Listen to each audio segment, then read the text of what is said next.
Hi everyone, today the longest time I wanted to make a homemade pie crust. My grandmother had this fantastic recipe. I think I dug it up. It's a butter pie crust. It's delicious. It's yummy.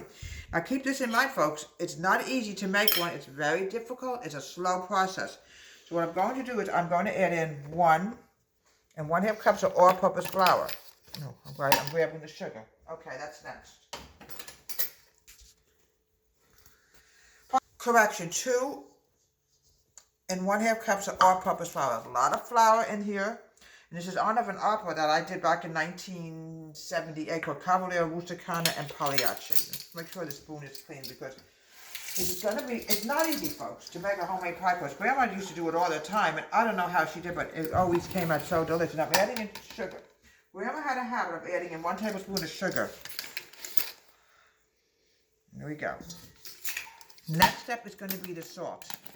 A little dash of salt, as Grandma would call it.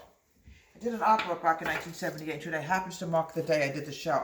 Cavalier, Rusticana, and Pagliacci. It was done by the Monmouth Operatic Society. Now, the next thing is the butter. This is going to turn this into a butter pie crust. The butter, folks, has to be cold. In fact, we're actually going to turn this into a little ball, put it in the refrigerator, and we're going to chill it for about an hour. There we go. And what we're going to do is try to make this into cornmeal. It looks almost like cornmeal. Then we're going to add in the water and then roll it into a dough. Folks, I'm just telling you, it's not easy to do this. I'm warning you, it's very difficult. But let me tell you something. There's nothing better than something homemade from scratch. You know what you get. She used breakstone butter. That was her favorite kind of unsalted. She always used unsalted butter. Okay, now the next thing I want to do, I want to start making this look like into cornmeal. And we're going to go to the next step. We're going to start adding in the water. It says 8 tablespoons, but it might go more. We don't know until we see. And now we're going to start chopping this up. We're going to turn this into almost like you make cornmeal. Now, the next thing is going to be, I would say try 8 tablespoons of water. There's no guarantee this. We're going to start with 4. If it falls apart, then we keep adding in water. All right, let's try this. I don't think this is going to be enough water yet. You never know. It's really cold. Not yet. See, it's falling apart. Not yet. Roll this up. Okay, we need a lot more water. I can tell you this, folks. Have to keep adding that water in, folks. It's all over my hands and everything. All right. The water has to be really cold. Here we go. Once it starts sticking, you know we're rolling in the right direction. There we go. It's still falling apart a little bit. You might need a little bit more water here. I tell you, folks, this is not easy to do, folks. It's very strenuous, a lot of arm movement. It's falling apart, so we need more water. You have to keep adding in water. Make sure, folks, the water is ice cold. You want to see a nice ball. I had to use almost a half a cup of water. It's the only way to form it into a ball, because it's going to keep falling apart no matter what we do. Now, the next step I want to do, folks, is I want to put this in the refrigerator and get this chilled because we don't want this falling apart. It's nice and solid now. Right, 1 hour in the refrigerator. Okay, I'm putting a little flour on it. I'm a little worried, but it might be a little bit watery. And what I want to do now is break this in half. It's very sticky. Make sure, folks, please keep your hands floured. Parchment paper flour, and we're going to roll it out. See, it's sticking already because I forgot to put flour on here. Okay, this is what it's going to really look like, a delicious pie crust. Now, we're going to grab this rolling pin and we're going to roll it. It does move, folks, so please be careful. Oh, it's rolling. Oh, good. Here we go.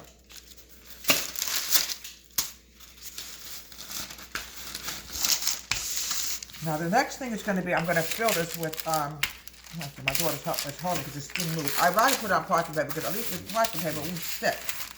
There we go.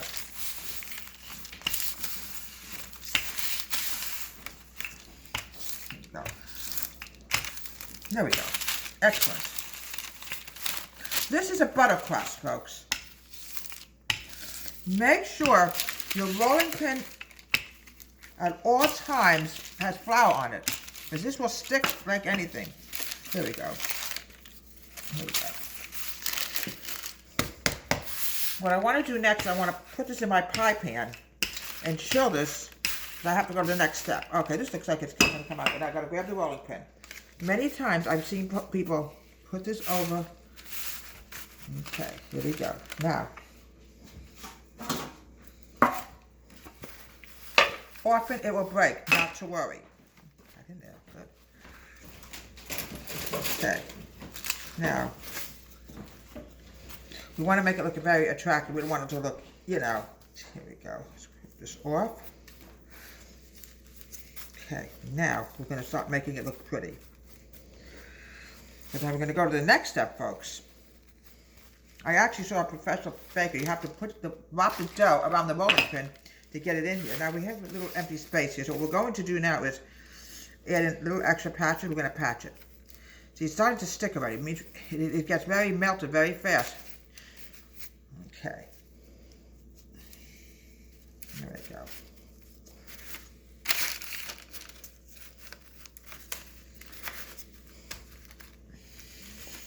Here we go.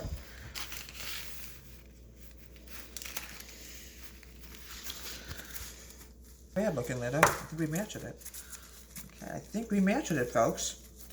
Just gonna get this so it looks really attractive.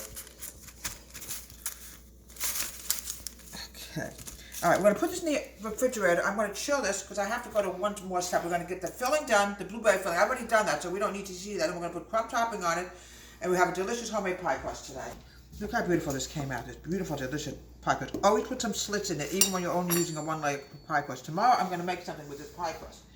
Now, I'm going to fill it in with blueberries. Oh, folks, look how beautiful that came out. Now, we're going to go to the topping. I'm going to just do a one-layer pie crust today. Okay, I'm adding in 3/4 cup of oats. Okay, I'm adding in 1/3 cup of flour. I'm adding in 2/3 cup of brown sugar. I'm not adding in cinnamon with it because I really don't think cinnamon and blueberries will get along as friends, you know.